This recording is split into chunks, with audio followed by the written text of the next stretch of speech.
The environment for children has changed drastically, and kids that aren't successful learners, who don't get through school successfully, will not have a place in tomorrow's workforce. We're from Kids Camp, we're from Kids Camp, mighty, mighty Kids Camp, mighty, mighty Kids Camp. I'm Paula Lassity, and I'm from Fairmont School.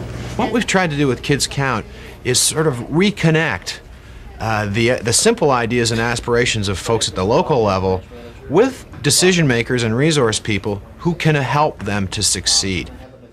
If you've got 5 or 6 or 7 volunteers in your community and some willingness amongst other partners in organizations to help you, then you can get a ton of things done for kids. Well, I think Kids Count is remarkable, first of all, because it has that commitment to a common goal, to create equal opportunities for children to grow up healthy and to be successful learners. And also because the agencies that are involved have been called to do business in a different way. Of having a gathering of some sort. To work with neighborhood groups rather than for neighborhood groups, and to pool resources, to relax their traditional boundaries, their traditional way of doing things, in order to work with people in neighborhoods. And the way that thing is set up is that My job is just to try to, first of all, stay out of the way as much as I can, but to link together the ideas and aspirations with the resources that are already here in this community. I will.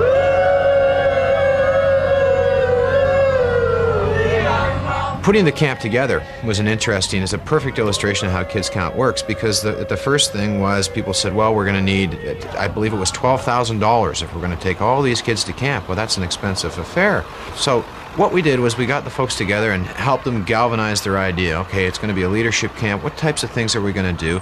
And then we brought some folks to the table who could help them design the exercises and the things that they wanted to do with the kids, people who knew something about that. So there's one resource, the expertise to help them succeed. The second piece of it was saying, all right, now what are the component parts? If we're gonna have these kids at a camp, then we need a location. Okay, and we were able to get a location just outside of town at a very, very affordable rate through help from a social service club. We were able to get some assistance from the transportation side, from the Murphy Bus Lines, who do lots and lots of stuff for the Board of Education and are prepared to help on special projects. Maybe I should put my raincoat on. Is that my dino or something? They'll be involved in activities there that are, whether it's student council, whether it's working with other committees. There are Kids Count youth committees in progress, whether it's working within their classroom.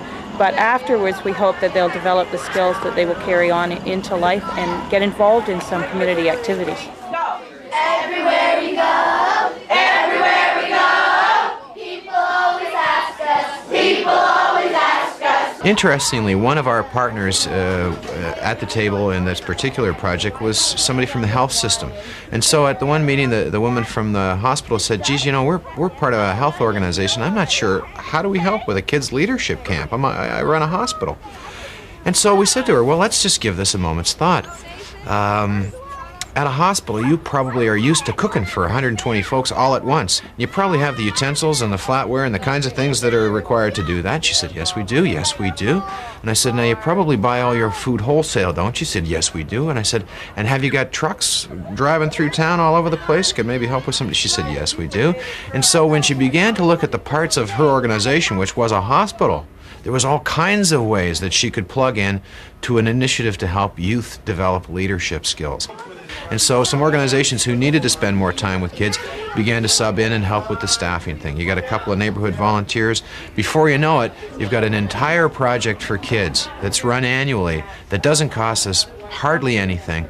And it's put together because this community, like every other, has a ton of capacity. It just needs to focus it in a problem-solving way around kids and their issues. Take a quick smell of your markers and see what flavor you've got. I've got cherry. When we graduate, then what jobs are going to be needed then. Knowing the jobs of the future. Basically, my focus is on showing people how to give recognition to others. You love clouds, don't you? I can tell.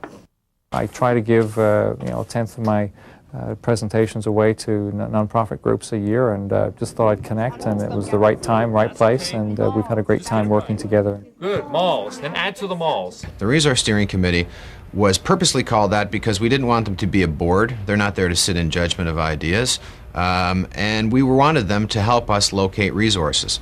The Resource Steering Group is a group of very senior managers from our community, and that would include everybody from the folks who run the housing, through to transportation, through to hospitals, through to the folks involved with the Chamber of Commerce, some business people, the directors of education, the senior police staff, and so on.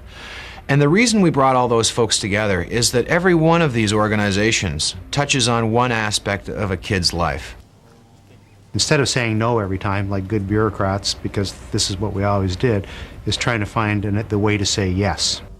One of the key things that London Transit has in its view of the world is it knows that its future has to place itself as a valuable and core value in the community. So we looked at youth, the environment, and also the whole notion of healthy communities. And of course, the youth around Kids Count was a natural fit for us.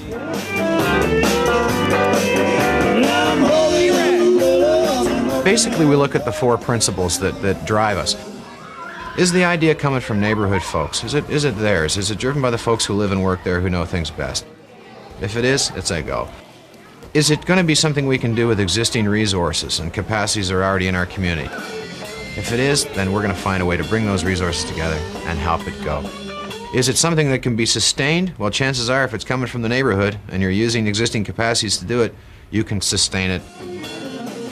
The last piece of it is, are we building neighborhood leadership?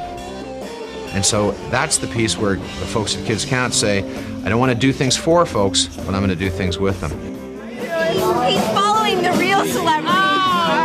Of the hundreds of thousands of dollars worth of things that have happened in the last few years for kids, I think we've maybe laid our hands on $40,000 or $50,000 worth of actual cash. So if a community says we can do more for kids, they shouldn't equate that with needing more money. What they need is more leadership, more interest, and an ability and a willingness to innovate on behalf of kids.